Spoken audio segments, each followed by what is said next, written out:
आगे बढ़ते हैं। हमने 1857 के विद्रोह को अच्छे से डिस्कस किया। 1857 के विद्रोह के बाद से लेकर 1885 तक का समय जो है वो भारतीयों के लिए संघर्ष का समय रहा है, जहां पर भारतीयों ने अंग्रेजों के खिलाफ कई बार आवाज भी उठाई। पर 1885 में एक बहुत ही महत्वपूर्ण घटना हमको देखने को मिलती है, और वो महत्वपूर्ण घटना क्या रही? भारतीय राष्ट्रीय कांग्रेस की स्थापना। तो 1885 में अब हम डिस्कस करने वाले हैं भारतीय राष्ट्रीय कांग्रेस की स्थापना की। तो फ्रेंड्स, 1885 से लेकर 1916 तक का टाइम पूरा हम डिस्कस करने वाले हैं अब, तो ध्यान से समझिएगा चीजों को, बहुत ही इंटरेस्टिंग पार्ट है ये भी। इंडियन नेशनल कांग्रेस के गठन की बात करें तो 28 दिसंबर 1885 को इंडियन नेशनल कांग्रेस की स्थापना हुई। यह इंडिया का पहला बड़ा राजनीतिक संगठन था जिसे ब्रिटिश रूल के खिलाफ इंडियंस की पॉलिटिकल अवेयरनेस को बढ़ाने के लिए स्थापित किया गया था। ऐसा नहीं था कि इंडियन नेशनल कांग्रेस से पहले कोई और राजनीतिक संगठन नहीं थे। छोटे छोटे राजनीतिक संगठन थे, जैसे कि इंडियन एसोसिएशन 1876 में गठित, इसके अलावा पूना सार्वजनिक सभा 1870 में गठित। इनका उद्देश्य क्या था? इंडियंस के अधिकारों की सुरक्षा करना। ये सभी संगठन इंडियन नेशनल कांग्रेस की स्थापना के लिए एक आधार बने। 1884 में एओ ह्यूम ने अन्य इंडियन लीडर्स के साथ में मिलकर इंडियन नेशनल यूनियन जो है वो बनाया था, जिसमें इंडिया के कई लीडर्स को शामिल किया था। 1885 में पुणे में एक कॉन्फ्रेंस रखने का प्रस्ताव किया गया, परंतु उस समय प्लेग के कारण इस कॉन्फ्रेंस को बॉम्बे में शिफ्ट कर दिया गया। इस संगठन का नाम बदलकर इंडियन नेशनल कांग्रेस जो है वो रखा गया। बॉम्बे में गोकुलदास तेजपाल संस्कृत कॉलेज में इंडियन नेशनल कांग्रेस का पहला सेशन आयोजित किया गया, जिसमें 72 डेलीगेट्स ने हिस्सा लिया। इस सेशन के प्रेसिडेंट कौन थे? WC बनर्जी थे। वेरी वेरी इंपॉर्टेंट है, ध्यान रखिएगा, एग्जाम में बहुत बार पूछा जाता है। WC बनर्जी का पूरा नाम है वोमेश चंद्र बनर्जी। भारतीय राष्ट्रीय कांग्रेस के प्रथम अध्यक्ष रहे। अगर हम भारतीय राष्ट्रीय कांग्रेस के संस्थापक के तौर पे बात करें तो वो कौन रहे हैं? एओ ह्यूम रहे हैं। तो ये दोनों चीजें आपको दिमाग के अंदर फिट कर लेना है, काफी बार एग्जाम में इनसे रिलेटेड क्वेश्चन पूछा जाता है। तो 1885 में कांग्रेस की स्थापना हो गई थी। अब यहाँ से स्थापना के बाद से जो 20 साल रहे ना, ये भारतीय राष्ट्रीय कांग्रेस के मॉडरेट फेज के रूप में जाना जाता है, मतलब उदारवादी चरण के रूप में जाना जाता है। चलिए, इसको ऐसा क्यों कहा जाता है इसको हम थोड़ा समझते हैं। 1885 से लेकर 1905 तक के समय को हम डिस्कस करते हैं। देखिए, 1885 के बाद से हर साल इंडियन नेशनल कांग्रेस का एक सेशन आयोजित किया जाने लगा। एओ ह्यूम चाहते थे कि कांग्रेस एक सेफ्टी वॉल की तरह काम करे, ताकि इंडिया में नेशनलिज्म की भावना को नियंत्रित किया जा सके। इसे सेफ्टी वॉल थ्योरी जो है वो कहा गया। इंडियन नेशनल कांग्रेस के पहले 20 सालों को मॉडरेट फेज कहा जाता है, जिसमें कांग्रेस के लीडर्स केवल कॉन्स्टिट्यूशनल चेंजेस की मांग करते रहे थे और इसी के साथ साथ ब्रिटिश गवर्नमेंट के प्रति लॉयल थे। इस दौरान कांग्रेस ने अपनी मांगे अलग अलग तरीके से रखी, जैसे कि रिजोल्यूशन पास करके, मीटिंग्स और पिटीशन द्वारा प्रस्तुत करके। तो इस तरीके से कांग्रेस ने अपनी मांगे जो है वो ब्रिटिश गवर्नमेंट के सामने रखी। अब अगर इनकी मांगों को भी डिस्कस करें तो मॉडरेट्स की जो मांगे रही, मुख्यतः हायर सिविल सर्विसेज में इंडियंस की भर्ती, टैक्सेस कम करना, किसानों की समस्याओं को सुलझाना, ये सभी थी। इस उदारवादी चरण मतलब मॉडरेट फेज के प्रमुख नेताओं की बात करें, प्रमुख लीडर्स की बात करें, तो उसमें नाम आता है दादा भाई नौरोजी का, गोपाल कृष्ण गोखले का, सुरेंद्र नाथ बनर्जी का एंड फिरोज शाह मेहता का। अगर हम इस मॉडरेट फेज की बात करें कि इसमें क्या सफलता भारत को प्राप्त हुई, तो 1892 में इंडियन काउंसिल एक्ट का पास होना मॉडरेट्स की एक सफलता मानी जाती है, जिससे इंडियंस को लेजिस्लेटिव काउंसिल्स में सीमित रूप से भागीदारी का अधिकार मिला। मॉडरेट्स ने ब्रिटिश पॉलिसीज द्वारा इंडियन इकोनॉमी के शोषण का विरोध किया। दादा भाई नौरोजी ने ड्रेन ऑफ वेल्थ थ्योरी दी, जिसमें बताया गया कि ब्रिटिश पॉलिसीज के कारण इंडिया की धन संपत्ति ब्रिटेन में जा रही थी। इसके अलावा कांग्रेस के रिजोल्यूशंस में इंडियन रिप्रेजेंटेशन, इकोनॉमिक रिफॉर्म्स और सिविल राइट्स की मांग की जाती थी। मॉडरेट्स ने समाज सुधारों में भी योगदान दिया, जैसे कि वुमेन एजुकेशन, विधवा पुनर्विवाह, विडो रिमैरिज, इनका समर्थन किया। उन्होंने कई राजनीतिक संगठनों की स्थापना भी की, जैसे कि Indian national Congress, Indian association and Poona सार्वजनिक सभा। इन उदारवादी नेताओं ने इंडियन सिविल सर्विसेज में इंडियंस के एंट्री होने की डिमांड की, ताकि भारतीयों के हाथों में अधिक अधिकार आ सके। इसके अलावा इन मॉडरेट्स ने मतलब उदारवादी नेताओं ने भारतीयों में पॉलिटिकल अवेयरनेस और नेशनलिज्म की भावना को बढ़ावा दिया। अगर हम इम्पोर्टेंट मॉडरेट फेस लीडर की बात करें तो दादा भाई नौरोजी का नाम आता है, गोपाल कृष्ण गोखले, सुरेंद्र नाथ बनर्जी। देखिए एग्जाम के अंदर क्या होता है ना, ऐसे क्वेश्चन पूछ लेते हैं आपसे कि इनमें से कौन उदारवादी चरण का प्रमुख नेता रहा है या फिर उग्रवादी चरण का प्रमुख नेता रहा है। तो ऐसे क्वेश्चन काफी बनते हैं, इसलिए ये नाम जो है काफी इंपॉर्टेंट है। Dadabhai Naoroji, Gopal Krishna Gokhale, Surendranath Banerjee, Pherozeshah Mehta, MG Ranade, Womesh Chandra Banerjee, Madan Mohan Malaviya, P Ananda Charlu, Anand Mohan Bose, Badruddin Tyabji and RC Datta. ये प्रमुख मॉडरेट मतलब उदारवादी चरण के नेता हमको देखने को मिलते हैं। ठीक है, अब फ्रेंड्स अब बात करते हैं हम 1905 से लेकर 1917 तक के समय की। काफी इंपॉर्टेंट है ये, और ये extreme phase of Indian national Congress के रूप में जाना जाता है, मतलब उग्रवादी चरण के रूप में। इंडियन नेशनल कांग्रेस का उग्रवादी चरण 1905 से लेकर 1917 तक माना जाता है। इस दौर में भारतीय स्वतंत्रता संग्राम ने एक आंदोलनकारी रूप ले लिया था। इस समय में भारतीयों ने ब्रिटिश सरकार के दमनकारी शासन के खिलाफ जोरदार विरोध करना शुरू कर दिया और स्वतंत्रता मतलब इंडिपेंडेंस की मांग तेजी से बढ़ने लगी। अब यहाँ पर हम ये जो उग्रवाद रहा है इसके प्रमुख कारणों को अगर डिस्कस करें कि पहले तो भैया उदारवादी चरण हम डिस्कस कर रहे थे, उसके बाद में ये इतना उग्रवाद चरण क्यों आ गया, तो इसके पीछे कुछ रीजन है। जैसे कि ब्रिटिश सरकार द्वारा लगातार भारतीयों के साथ अन्यायपूर्ण व्यवहार और दमनकारी नीतियां जो है वो चलाई जा रही थी। उदारवादी नेताओं के शांतिपूर्ण दृष्टिकोण मतलब जो सॉफ्ट अप्रोच थी उनकी, उसके बावजूद भी स्वतंत्रता, इंडिपेंडेंस या फिर आत्मशासन, सेल्फ रूल की कोई मांग न करना। 1905 में लॉर्ड कर्जन ने बंगाल का विभाजन किया, जिससे भारतीयों में असंतोष और गुस्सा उत्पन्न हो गया। उग्रवादी नेताओं का मानना था कि ब्रिटिश सरकार को केवल शांतिपूर्ण तरीकों से हटाना संभव नहीं है। इस चरण में कई प्रभावशाली नेता सामने आए, जैसे कि बाल गंगाधर तिलक, बिपिन चंद्र पाल, लाला लाजपत राय। इन तीनों को मिलाकर क्या कहा गया, लाल बाल पाल के नाम से जाना गया। इन्होंने भारतीय स्वतंत्रता संग्राम, इंडियन इंडिपेंडेंस स्ट्रगल को एक नई दिशा दी। इन नेताओं के प्रयासों के कारण कांग्रेस में उग्रवादी विचारधारा, एक्सट्रीमिस्ट विचारधारा का उभार हुआ। अगर हम उग्रवादी चरण की प्रमुख घटनाओं को डिस्कस करें, की event of the extremist phase के, तो उसमें पहला आता है बंगाल का विभाजन। देखिए 1905 में बंगाल का विभाजन हुआ। ब्रिटिश भारत का सबसे बड़ा और महत्वपूर्ण प्रांत जो था बंगाल, उस समय भारतीय स्वतंत्रता आंदोलन का एक महत्वपूर्ण केंद्र भी था। यहाँ से कांग्रेस और अन्य क्रांतिकारी गतिविधियों का संचालन हो रहा था। 1899 से लेकर 1905 तक लॉर्ड कर्जन ने भारत के वायसराय के रूप में कार्य किया और उन्होंने बंगाल को अलग अलग भागों में विभाजित करने की योजना बनाई। लॉर्ड कर्जन का ये करने का मेन पर्पस था इंडिपेंडेंस मूवमेंट को कमजोर करना और ब्रिटिश कंट्रोल को मजबूत करना। 16 अक्टूबर 1905 को बंगाल को फाइनली दो भागों में विभाजित कर दिया गया। पहला वेस्ट बंगाल और दूसरा ईस्टर्न बंगाल एंड असम। पश्चिम बंगाल की बात करें, वेस्ट बंगाल की बात करें तो इस भाग में हिंदू जनसंख्या का बहुमत था। वहीं अगर हम पूर्वी बंगाल और असम की बात करें तो इस भाग में मुस्लिम जनसंख्या का बहुमत था। बंगाल के विभाजन ने भारतीय नेताओं और जनता में भारी आक्रोश उत्पन्न कर दिया, जिसके फलस्वरूप स्वदेशी आंदोलन और बहिष्कार आंदोलन का जन्म हुआ। स्वदेशी मूवमेंट और बाइकॉट मूवमेंट का हमको यहाँ पर जन्म होता दिखा। स्वदेशी आंदोलन की बात करें 1905 में तो बंगाल विभाजन के विरोध में स्वदेशी आंदोलन की शुरुआत हुई। इसके अंतर्गत ब्रिटिश जो वस्त्र थे, गुड्स थे, उनका बहिष्कार किया गया, बाइकॉट किया गया उनको। वहीं भारतीय वस्त्रों मतलब इंडियन गुड्स का उपयोग करने पर जोर दिया गया। स्वदेशी आंदोलन का मुख्य उद्देश्य भारतीय वस्त्रों का उपयोग कर आत्मनिर्भर बनना था। स्वदेशी आंदोलन में भारतीयों ने ब्रिटिश उत्पादों को, विशेष रूप से कपड़ों का बहिष्कार किया था। लोगों ने विदेशी वस्त्रों को जलाना और भारतीय वस्त्रों को और उनके उत्पादकों को उपयोग करना शुरू कर दिया। 16 अक्टूबर 1905 को जो बंगाल का विभाजन हुआ था, उस दिन को राष्ट्रीय शोक दिवस के रूप में मनाया गया।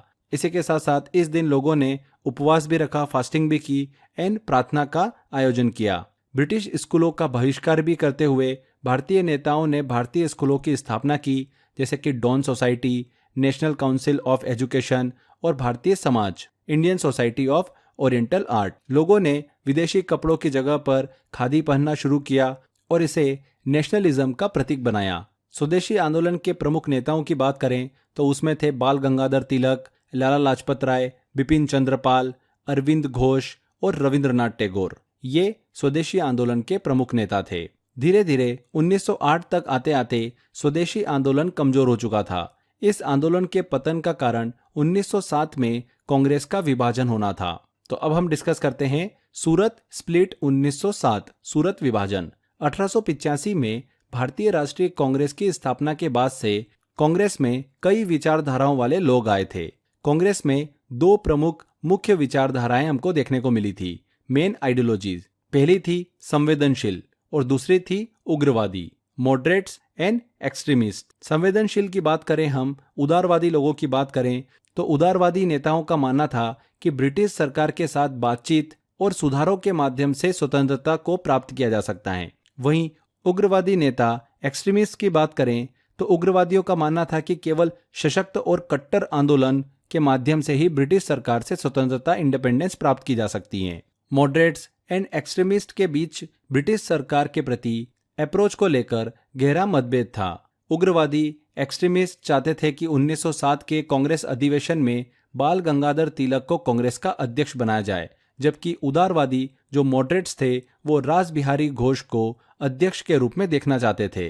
26 दिसंबर 1907 को दोनों समूहों के बीच विवाद इतना बढ़ गया कि कांग्रेस दो गुटों में बंट गई, पहली उदारवादी और दूसरी उग्रवादी, मॉडरेट्स एंड एक्सट्रीमिस्ट। इस विभाजन के कारण कांग्रेस में यूनिटी समाप्त हो गई और स्वतंत्रता आंदोलन कमजोर पड़ने लगा। इसके बाद 1908 की हम बात करें तो खुदीराम बोस को यहाँ पर फांसी दी जाती है। 1908 में 18 साल के एक युवा भारतीय क्रांतिकारी खुदीराम बोस को अंग्रेजों के खिलाफ बम हमले के लिए फांसी की सजा दी जाती है। खुदीराम बोस पहले ऐसे क्रांतिकारी थे जिन्हें स्वतंत्रता संग्राम के दौरान इतनी कम उम्र में फांसी दी गई। काफी इंपॉर्टेंट है ये।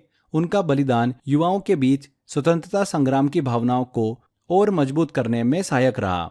आगे चलकर 1911 में भारत की राजधानी जो है वो शिफ्ट कर दी गई, मतलब उसका स्थानांतरण कर दिया गया। 1911 में ब्रिटिश सरकार ने भारत की राजधानी को कलकत्ता से दिल्ली स्थानांतरित करने का निर्णय लिया।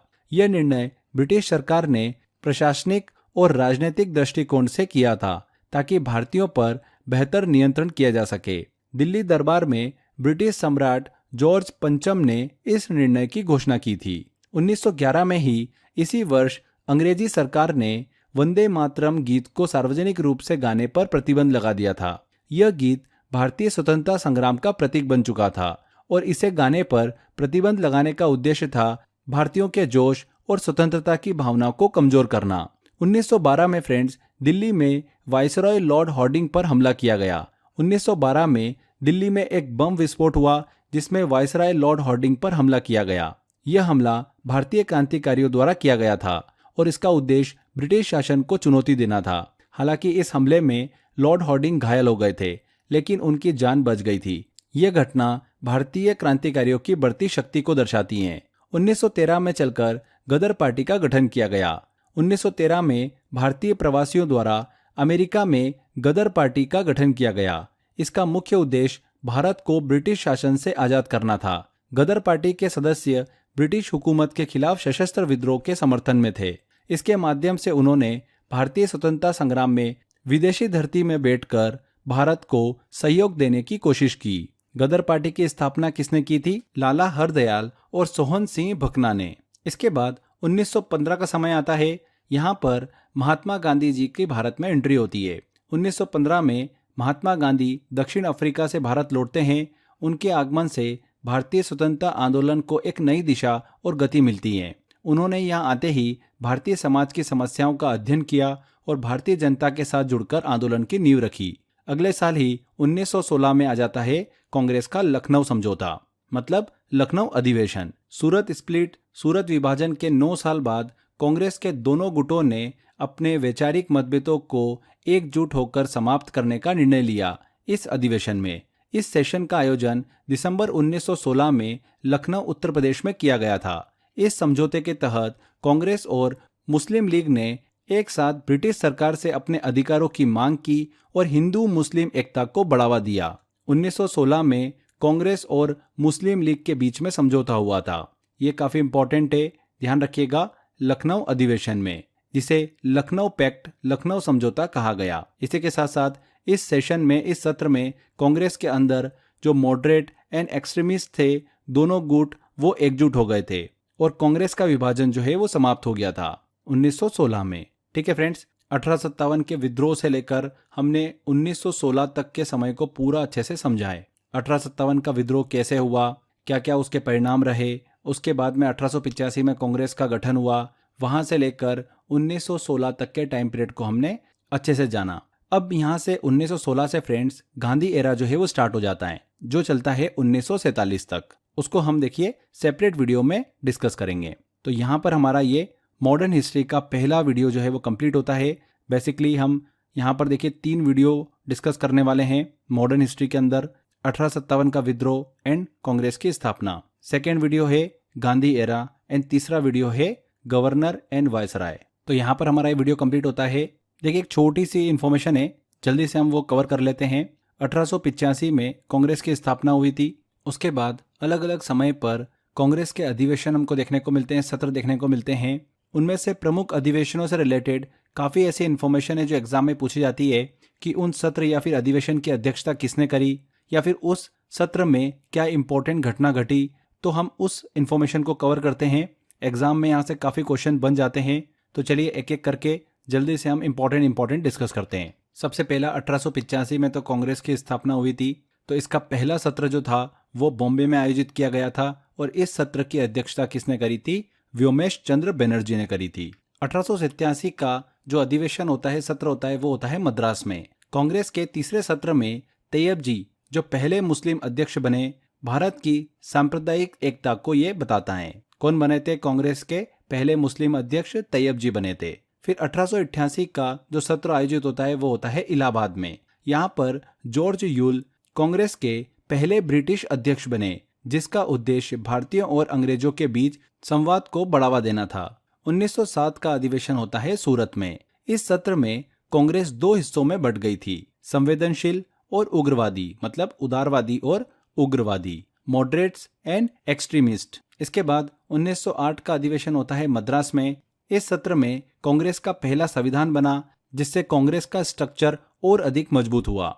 1916 में लखनऊ अधिवेशन हमको देखने को मिलता है। इस सत्र में कांग्रेस और मुस्लिम लीग के बीच में लखनऊ समझौता हमको देखने को मिला, जो हिंदू मुस्लिम एकता की दिशा में अहम कदम था। यहाँ पर महात्मा गांधी ने भी इस अधिवेशन में हिस्सा लिया था और नरम और गरम दल का मेल भी हुआ था।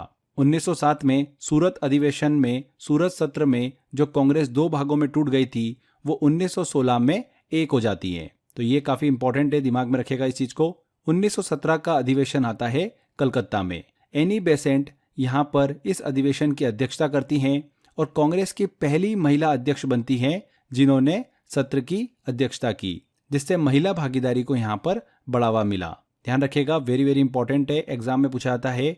एनी बेसेंट ने इनमें से किस कांग्रेस के सत्र की अध्यक्षता करी थी? तो 1917 कलकत्ता, 1916 लखनऊ, 1908 मद्रास, ऐसे 4 ऑप्शन आपको दे देंगे और कंफ्यूज करेंगे। तो ध्यान रखना है 1917 कलकत्ता अधिवेशन। इसके बाद 1920 का सत्र आयोजित होता है नागपुर में। इस अधिवेशन में, इस सत्र में गांधी जी की विचारधारा को अपनाने का फैसला लिया गया, जिससे कांग्रेस के संविधान में बदलाव हुए और गांधी जी का प्रभाव बढ़ा। 1921 का अधिवेशन सत्र आयोजित होता है अहमदाबाद में। इस अधिवेशन में हजरत मोहानी ने पहली बार पूर्ण स्वतंत्रता की मांग उठाई, जो एक साहसी कदम था। इसके बाद में 1922 में आता है गया अधिवेशन। इस अधिवेशन के दौरान ही कांग्रेस के भीतर वैचारिक मतभेद उभरते दिखे, जो बाद में स्वराज पार्टी के गठन का कारण भी बने। 1922 के गया अधिवेशन की अध्यक्षता किसने करी थी? चित्तरंजन दास ने करी थी। इसी अधिवेशन में मोतीलाल नेहरू और चित्तरंजन दास ने ब्रिटिश शासन के खिलाफ वैधानिक लड़ाई लड़ने के लिए स्वराज पार्टी बनाने का निर्णय लिया था। निर्णय इस अधिवेशन में लिया था और इसकी स्थापना जो हुई थी स्वराज पार्टी की, वो 1923 में हुई थी। ठीक है, ये चीज आप ध्यान रखिएगा। इसके बाद हम बात करते हैं 1924 के बेलगाम अधिवेशन की। इस सत्र में गांधी जी को कांग्रेस का अध्यक्ष चुना गया, जिससे उनका नेतृत्व कांग्रेस में और अधिक मजबूत हुआ। 1925 का कांग्रेस का अधिवेशन होता है कानपुर में और बहुत ही इंपॉर्टेंट भी है। सरोजनी नायडू जो है वो यहाँ पर इस अधिवेशन की अध्यक्षता करती हैं और कांग्रेस की पहली भारतीय महिला अध्यक्ष भी बनती हैं, जो कि महिला सशक्तिकरण का प्रतीक थी। ध्यान रखिएगा, अगर आपसे एग्जाम में ऐसा पूछे कि कांग्रेस की पहली महिला अध्यक्ष कौन थी, तो वो एनी बेसेंट थी। 1917 कोलकाता अधिवेशन की अध्यक्षता करी थी उन्होंने। पर अगर आपसे एग्जाम में ऐसा पूछे कि कांग्रेस की पहली भारतीय महिला अध्यक्ष कौन बनी थी, तो वो बनी थी सरोजनी नायडू 1925 के कानपुर अधिवेशन में। इसके बाद 1927 का आता है मद्रास अधिवेशन। इस सत्र में नेहरू और सुभाष चंद्र बोस ने पहली बार स्वतंत्रता का प्रस्ताव रखा, जो आजादी के संघर्ष में एक अहम कदम था। 1929 का आता है फिर लाहौर अधिवेशन। लाहौर सत्र में पूर्ण स्वराज का प्रस्ताव पारित हुआ और 26 जनवरी 1930 को स्वतंत्रता दिवस मनाने की प्रतिज्ञा ली गई। कब? 1929 के लाहौर अधिवेशन में। इसके बाद 1929 के कराची अधिवेशन की बात करें तो इस सत्र में मौलिक अधिकारों और राष्ट्रीय आर्थिक नीति पर प्रस्ताव पारित किए गए। 1934 में होता है बॉम्बे अधिवेशन। इस सत्र में कांग्रेस सोशलिस्ट पार्टी का गठन हुआ, जिससे कांग्रेस में समाजवादी विचारधारा का प्रवेश हुआ। 1936 में होता है लखनऊ अधिवेशन। इस सत्र में कांग्रेस ने समाजवाद का समर्थन किया और कांग्रेस की विचारधारा में समाजवाद का समावेश भी हुआ। 1936 में होता है फिर फैजपुर अधिवेशन। इस सत्र में संविधान सभा की मांग की गई, जो स्वतंत्र भारत के संविधान निर्माण की दिशा में पहला कदम था। 1938 में होता है फिर हरिपुरा का अधिवेशन। हरिपुरा के अधिवेशन सत्र की अध्यक्षता कौन करते हैं? सुभाष चंद्र बोस करते हैं। हरिपुरा सत्र में पूर्ण स्वराज में रियासतों को भी शामिल करने का निर्णय लिया गया, जिससे स्वतंत्रता आंदोलन में सभी क्षेत्रों का योगदान सुनिश्चित हुआ। 1939 में होता है फिर त्रिपुरी अधिवेशन। इस सत्र में सुभाष चंद्र बोस ने गांधी जी से मतभेद के कारण अध्यक्ष पद से इस्तीफा दे दिया और फिर राजेंद्र प्रसाद कांग्रेस के अध्यक्ष बने थे। तो यहाँ पर हमने फ्रेंड्स सभी महत्वपूर्ण कांग्रेस के अधिवेशनों को डिस्कस किया कि किस किस अधिवेशन में क्या इंपॉर्टेंट काम हुए और उसकी अध्यक्षता किसने करी। जितनी इन्फॉर्मेशन मैंने आपको दी है, क्वेश्चन इन्हीं में से पूछा जाता है, इसलिए इस इन्फॉर्मेशन को अच्छे से क्लियर रखिएगा। तो यहाँ पर फ्रेंड्स हमारा ये टॉपिक पूरा कंप्लीट होता है। आई होप आपको बहुत सिंपल तरीके से टॉपिक समझ में आ गया होगा। आपको करना ये है कि इस टॉपिक से रिलेटेड मैंने आपको टेस्ट दे रखा है, उस टेस्ट की आप अच्छे से प्रैक्टिस करिए, बार बार क्वेश्चन लगाइए। जितने ज़्यादा आप क्वेश्चंस लगाएंगे उतना ये टॉपिक आपका पक्का हो जाएगा। ओके, तो अच्छे से मेहनत करते रहिए फ्रेंड्स। मिलते हैं मॉडर्न हिस्ट्री के अगले लेक्चर में, गांधी एरा में। Till then, bye bye.